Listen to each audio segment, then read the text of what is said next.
आपको बता दें कि राजस्थान के अंदर कोरोना दिन प्रतिदिन अपने पैर पसारता हुआ नजर आ रहा है। जी हाँ, ये मैं नहीं कह रहा, ये कोरोना रिपोर्ट कह रही है। आज राजस्थान के अंदर सुबह की रिपोर्ट में आपको बता दें कि 738 मामले सामने आते हुए नजर आए हैं, जिसको लेकर के पूरे राजस्थान में अब तक 86,965 कोरोना के मामले सामने आ चुके हैं। आपको बता दें कि राजधानी जयपुर इन दिनों बड़ा चर्चित है। कोरोना के मामले के अंदर राजधानी जयपुर के अंदर 148 आज सुबह की नई रिपोर्ट में मामले सामने आए हैं। साथ ही जोधपुर सेकंड नंबर पर रहा, वहां पर 111 मामले कोरोना के सामने आते हुए नजर आए। राजस्थान में कोरोना के 86,965 मामले सामने आ गए हैं। आपको बता दें कि पहली रिपोर्ट में अब तक के सबसे ज़्यादा 738 नए पॉजिटिव केस सामने आए हैं, जिसमें 7 लोगों की हुई संक्रमण से मौत। राजस्थान में शुक्रवार को कोरोना के 738 नए पॉजिटिव मामले देखने को मिले हैं।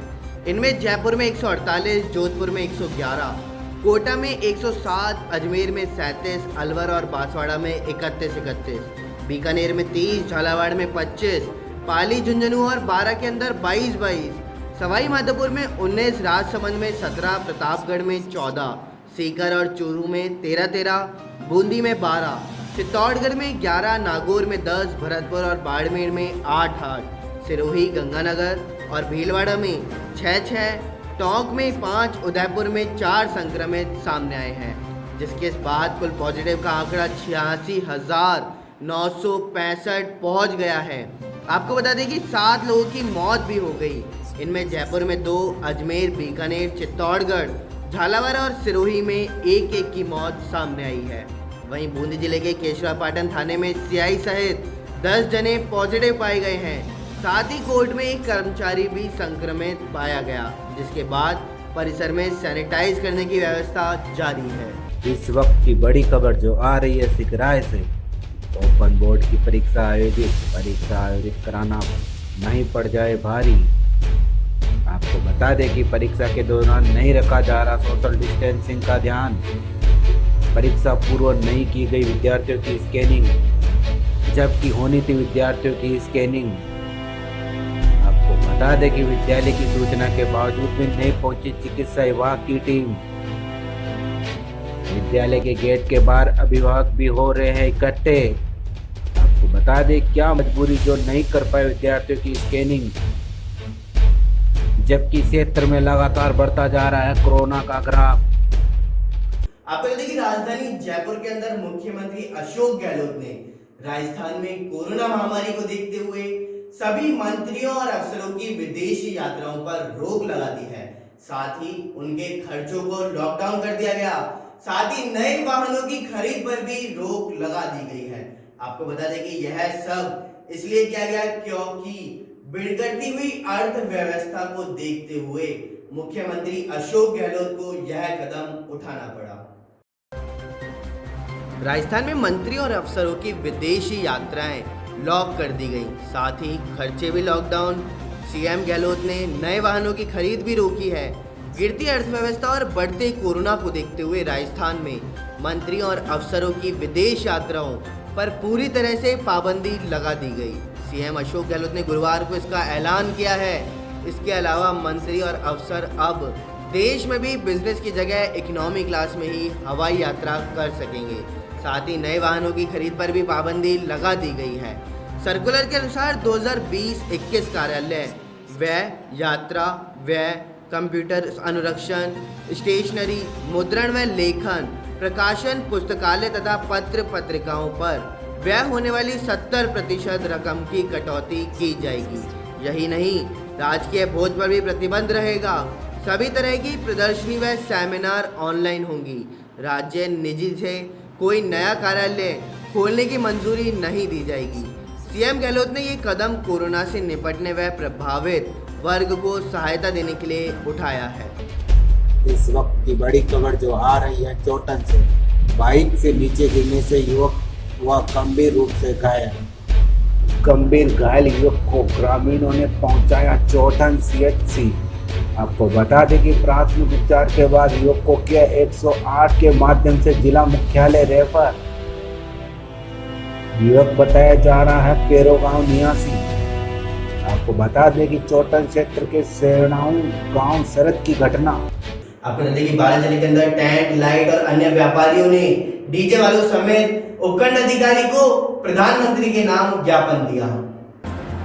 आपको बता दें कि ज्ञापन में बताया गया कि लॉकडाउन में होने से बाद भी हमारा संपूर्ण व्यापार पूर्ण तरह से बंद है और हमारे परिवार के सामने रोजी रोटी का संकट खड़ा हो गया है। अतः 1 सितंबर से जारी नई गाइडलाइन के अनुसार कम से कम 300-400 व्यक्तियों की छूट प्रदान की जाए, जिससे हमारा व्यवसाय पुनः शुरू हो सके। शुक्रवार को भारत की वेल्डिंग व्यवसाय को बचाकर राहत देने हेतु tent light, event generator, DJ, soundful, decoration, catering, हलवाई, बैंड, फोटोग्राफर, विवाह स्थल आदि को लॉकडाउन के कारण शादी समारोह में 100 व्यक्तियों से ज़्यादा शामिल नहीं होने की रोक को हटाकर 300 से 400 व्यक्ति करने की मांग को लेकर के किशनगंज उपखंड अधिकारी गौरव मित्तल को प्रधानमंत्री के नाम उप जिला कलेक्टर को ज्ञापन सौंपा गया। इस वक्त की बड़ी खबर जो आ रही है रामगढ़ पचवारा से। कोरोना महामारी को लेकर एसडीएम ने व्यापारियों की बुलाई बैठक।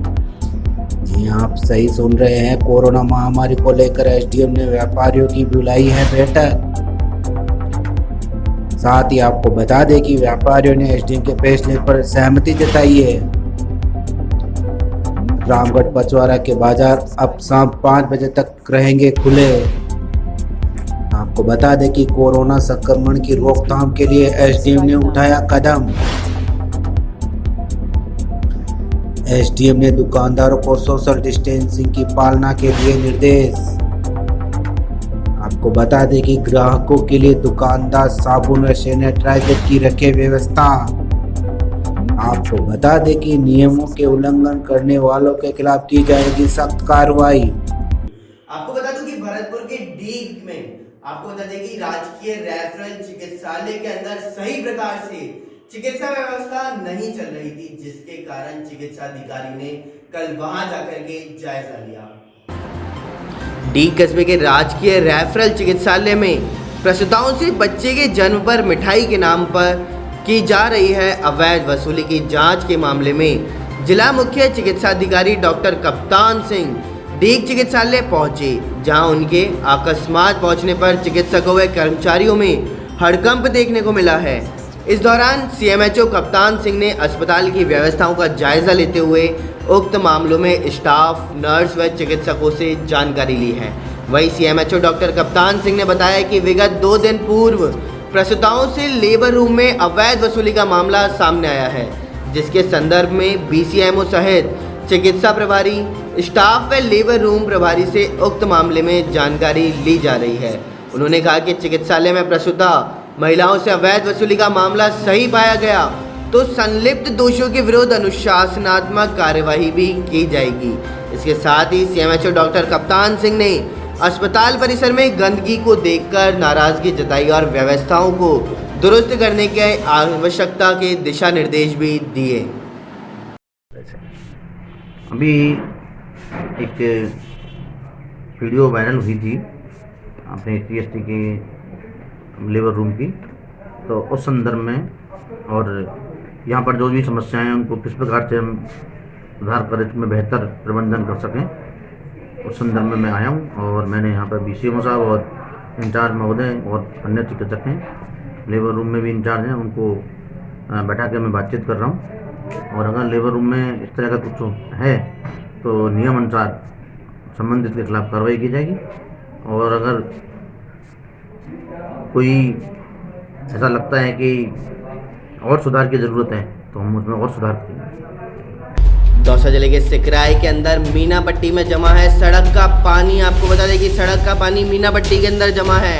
आपको बता दें कि नाली के अभाव में सड़क पर जमा है पानी। ग्रामीणों ने कई बार प्रशासन को पानी भराव की सूचना भी दी, लेकिन इसके बावजूद भी प्रशासन नहीं की पानी निकास की व्यवस्था। जी हां, प्रशासन ने पानी निकास की व्यवस्था बिल्कुल भी नहीं की। ग्रामीण आक्रोशित होकर के पानी भराव को लेकर के परेशान हैं। साथ ही जमा पानी में बाइक सवार व छोटे बच्चे भी गिरते हुए नजर आते हैं। पानी में गिरना हुआ है आम बात, इसके बावजूद भी नहीं जाग रहा है प्रशासन।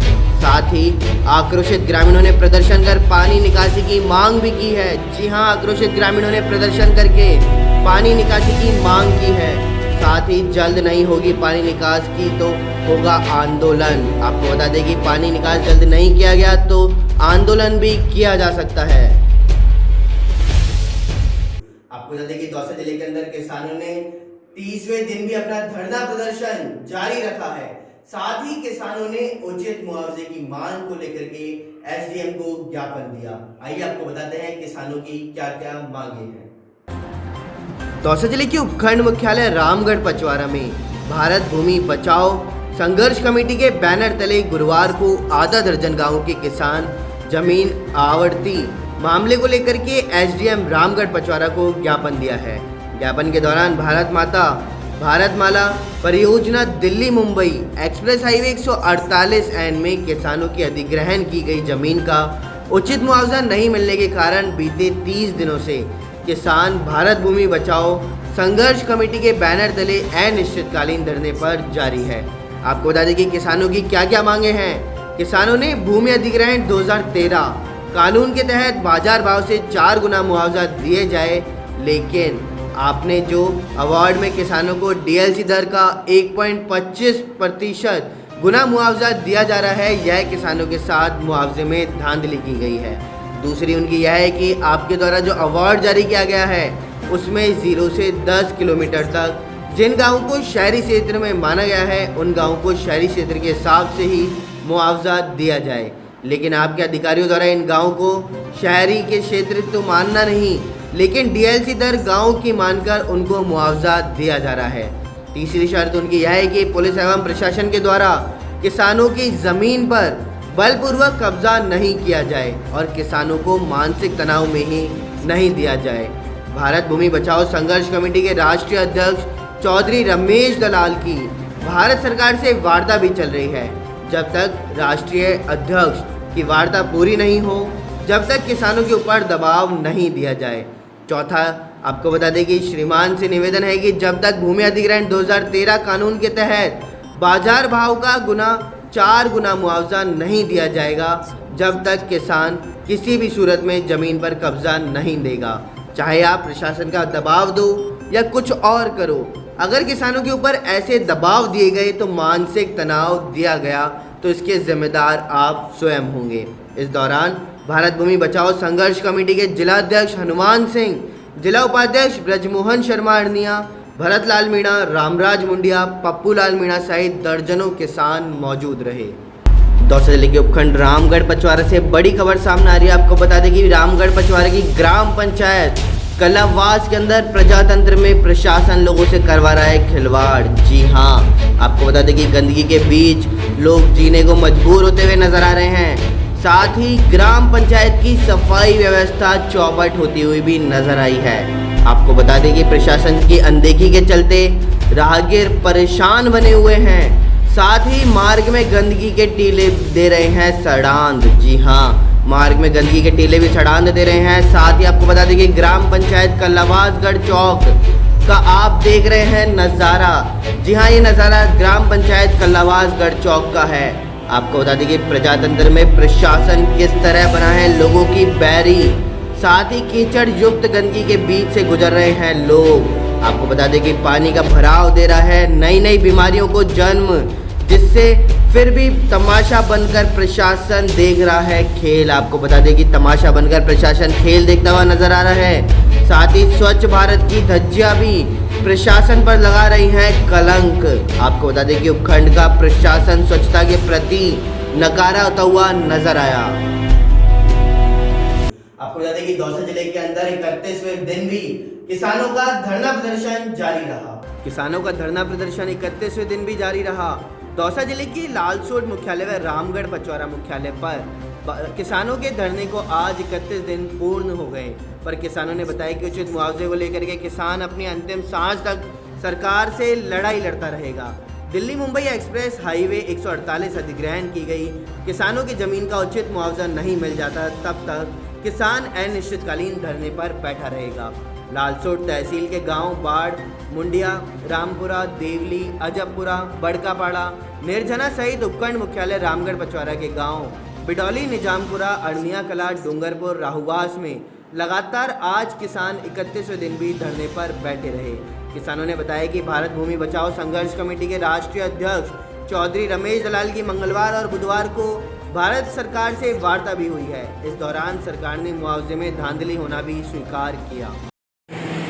हमारे किसान नेता चौधरी रमेश दलाल साहब की भारत सरकार के अधिकारियों से हमारे जो मुआवजे में धांधली की गई है उसके बारे में 2 बार मीटिंग हो चुकी है और एक एक बिंदुओं पे उन्होंने मान लिया गया है कि जो गलती की थी, और हमारा जब तक मुआवजा नहीं मिला जाएगा जब तक हमारा आंदोलन चालू रहेगा। और आपको बता दें कि बांदीकुई के अंदर 7 सितंबर को सचिन पायलट के जन्म दिवस के अवसर पर बांदीकुई में होने वाले स्वैच्छिक रक्तदान को लेकर के विधायक जी.आर. कटाना ने कार्यकर्ताओं की बैठक ली। आज बांदीकुई विधायक जी.आर. कटाना ने 7 सितंबर को सचिन पायलट के जन्मदिन पर बांदीकुई में होने वाले स्वैच्छिक विशाल रक्तदान को लेकर दिन भर कार्यकर्ताओं की बैठक ली है। साथ ही तैयारियों का जायजा भी लिया। विधायक खटाना ने बताया कि 7 सितंबर को सचिन पायलट के जन्मदिन पर खंडेलवाल धर्मशाला में सुबह 10 बजे से रक्तदान शिविर आयोजित किया जाएगा, जिसमें बांदीकुई से ज़्यादा संख्या में लोग रक्तदान में भाग लेंगे। इस दौरान पूर्व चेयरमैन पूरनमल शर्मा, तेज सिंह सेहरा, जय सिंह बैरवा, अशोक काट, गुड़ा कटला सरपंच कैलाश चौधरी, नरेंद्र बैसला, वीपी सिंह, नरूका सोहनलाल मीना, दिलीप माल, मनोज शर्मा, हरिमोहन माल, निहाल सिंह, सुरेश सहारा, रूप सिंह पिलवाल, डॉक्टर सुखदेव दायमा, रामकिशन बैरवा, सरदार वकील, किशन लाल माल, सुरजन दागना सहित अन्य लोग मौजूद थे। आपको बता दें कि दौसा जिले के अंदर आज जन जागरूकता अभियान का समापन किया गया। दौसा जिले की ग्राम पंचायत लालपुरा में कोविड-19 पर जन जागरूकता अभियान व जन समुदाय की 5 दिवसीय आमुखीकरण कार्यशाला शिविर का समापन किया गया। समापन दिवस के दौरान पीईओ चौथमल मीणा ने दीप प्रज्वलन कर सरस्वती वंदना की है। प्रधानाचार्य चौथमल मीणा, ग्राम विकास अधिकारी ब्रजमोहन मीणा व रमेश मीणा रालावास ने ग्रामीणों को संबोधित करते हुए कहा कि सरकार द्वारा जारी गाइडलाइन के अनुसार सोशल डिस्टेंसिंग का पालन करें, मास्क और सैनिटाइजर का उपयोग करें, लोगों को आवश्यक रूप से सर्दी, खांसी, जुकाम, बुखार होने पर कोरोना की जांच करवाकर साफ सफाई ध्यान रखें। इस अवसर पर कार्यशाला में जागरूकता के लिए जागरूकता पुस्तकें और मास्क, सैनिटाइजर वितरित किए गए और लोगों को स्वच्छता कोविड-19 के प्रति जागरूक किया गया। इस अवसर पर लालपुरा ग्राम पंचायत सहायक धर्मेंद्र तिवारी, अवधेश शर्मा, आंगनवाड़ी कार्यकर्ता सविता जांगीड़, महेंद्र मीणा, ताराचंद शर्मा, रामफूल बैरवा, रमेश जांगीड़, राम भजन मीणा, पप्पूलाल बंजारा, राकेश मीणा सहित अनेक ग्रामीण महिला पुरुष मौजूद रहे। आपको देखिए यूपी के गोरखपुर के डॉक्टर काफिल जेल से रिहा हो गए हैं। कल उन्होंने राजधानी जयपुर के अंदर प्रेस कॉन्फ्रेंस करी। उत्तर प्रदेश के गोरखपुर जिले के डॉक्टर कफील जेल से रिहा होने के बाद आज जयपुर में प्रेस कॉन्फ्रेंस करने आए। बता दें कि नागरिकता संशोधन कानून को लेकर के भड़काऊ भाषण देने के आरोप में रासुका कानून के तहत गिरफ्तार किए गए डॉक्टर कफील खान को इलाहाबाद हाईकोर्ट के आदेश के बाद मंगलवार रात डॉक्टर कफील खान को मथुरा जेल से रिहा कर दिया गया। प्रेस वार्ता में खान ने रासुका लगाने पर जेल के अपने अनुभव साझा किए और भविष्य में कोरोना पर काम करने की इच्छा भी जाहिर की। मुझे कहा जाता है निलंबित प्रवक्ता यानी suspended assistant professor of BRD medical college Gorakhpur. I am still suspended since BRD oxygen tragedy which happened on August 2017। Hindi में सही रहेगा कि इंग्लिश में सही रहेगा? हिंदी। हाँ, तो मैं डॉक्टर कफील खान हूँ। निलंबित हूँ अभी भी पिछले 3 सालों से। जब से बीआरडी ऑक्सीजन ट्रेजेडी हुई थी, एक बीआरडी मेडिकल कॉलेज गोरखपुर में है जो हमारे माननीय आदित्यनाथ जी महाराज जो हमारे चीफ मिनिस्टर हैं, मुख्यमंत्री हैं, उनका गृह नगर भी है जहाँ से वो 30 साल से सो मैं मैन मेड मैसेकर कहता हूँ, यानी कि वो जानबूझ के उन बच्चों को मार दिया गया। 70 बच्चे इसलिए मर गए थे क्योंकि 70-68 लाख रुपए का पेमेंट नहीं हुआ था, सरकार ने नहीं किया था। और सिर्फ इसलिए नहीं किया था कि वो 10% का कमीशन मांग रही थी। जो लखनऊ में बैठे हुए लोग थे वो 10% कमीशन मांग रहे थे, यानी सिर्फ 6-7 लाख रुपए की कमी की वजह से 70 बच्चे ने जान गंवा दी थी। और वो बच्चे वो जो थे वो 1 दिन का बच्चा था, कोई 2 दिन का बच्चा था, कोई 3 दिन का बच्चा था। वो सारे बच्चे जो थे, किसी को 15 साल बाद बच्चे पैदा हुए, किसी को इनफर्टिलिटी ट्रीटमेंट के बाद बच्चे पैदा हुए थे। एक माँ जो अपने पेट में 9 महीने अपने बच्चे को रखती है, वही अपने बच्चे के खोने का दर्द कब महसूस कर सकती है। बहरहाल उस कबीर खान की जो जन्म हुआ वो शायद वहीं से हुआ, जो मेरा स्ट्रगल स्टार्ट हुआ, मेरी पूरी परिवार का जो संघर्ष स्टार्ट हुआ वो वहीं से हुआ। उससे पहले मैं एक सीधा साधा डॉक्टर था जिसने MBBS MD मणिपाल यूनिवर्सिटी से करके एक गवर्नमेंट डॉक्टर में उत्तर प्रदेश पब्लिक कमीशन के थ्रू मैं सेलेक्ट हुआ था और चुपचाप अपनी ज़िंदगी गुजारता था। सुबह हॉस्पिटल जाता था, शाम को घर आता था, अपने बीवी बच्चों के साथ ज़िंदगी गुजारता था। जेल भेज दिया गया। जुडिशरी को 9 महीने लग गए ये जानने में कि मैं निर्दोष हूँ, पर still I am thankful to the honourable high court कि उन्होंने जब मुझे बाहर निकाला तो उस वक्त कहा उन्होंने कि doctor Kafeel there is not a single evidence कि डॉक्टर कफील के खिलाफ सबूत है कि उन्होंने कोई मेडिकल निग्लिजेंस किया या उन्होंने कोई करप्शन किया या उनका कोई ऑक्सीजन टेंडर से कोई लेना देना था।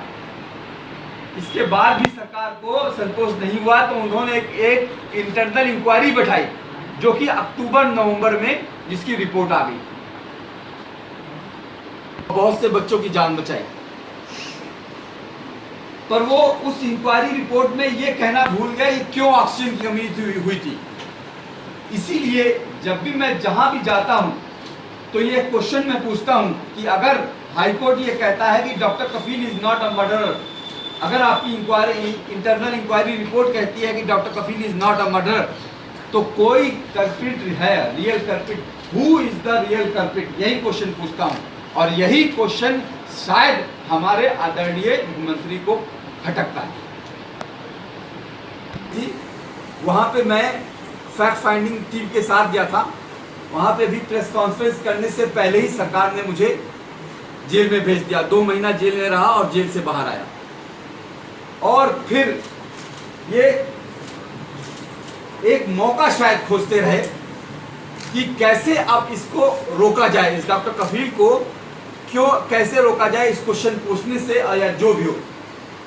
धीरे धीरे लोगों ने पूरे ऑल ओवर इंडिया से मुझे लोगों से सपोर्ट मिलने लगा, प्यार मिलने लगा, लोग बुलाने लगे, केरल से बुलाने लगे, आसाम से बुलाने लगे, बिहार से बुलाने लगे, आपके राजस्थान से बुलाने लगे। मैं आप सबको पता है सिटीजनशिप अमेंडमेंट एक्ट आया 10 दिसंबर को, 12 दिसंबर को वो साइन हुआ था। सीए से मैं as a doctor Kafeel, as a doctor होते हुए सीए से मुझे कोई प्रॉब्लम नहीं है। दौसा जिले के उपखंड मुख्यालय रामगढ़ पचौरा में किसानों ने उचित मुआवजे को लेकर के एसडीएम को ज्ञापन दिया है। किसानों का धरना प्रदर्शन 30वें दिन भी जारी रहा। उपखंड के रामगढ़ पचौरा की ग्राम पंचायत कल्लावास से बड़ी खबर आ रही है। आपको बता दें कि प्रजातंत्र में प्रशासन लोगों से कर रहा है खिलवाड़, गंदगी के बीच लोग जीने को हुए मजबूर। डिपो चीफ मैनेजर रहे चंद्रशेखर महर्षि एसीबी के निशाने पर स्थानांतरण होने के कारण नहीं ले सके रिश्वत राशि। सत्यापन के तथ्यों के आधार पर एसीबी ने किया था मुकदमा दर्ज। रोडवेज में चल रहा था मासिक बंदी का खेल। वहीं आपको बता दें कि डीग कस्बे के राजकीय रेफरल चिकित्सालय में प्रसूताओं के बच्चे के जन्म पर मिठाई के नाम पर की जा रही है अवैध वसूली। वहीं सिकराई से आपको बता दें कि सिकराई की मीना पट्टी में जमा सड़क पर पानी, नाली के अभाव में सड़क पर जमा है पानी। ग्रामीणों ने कई बार प्रशासन को पानी भराव की सूचना भी दी।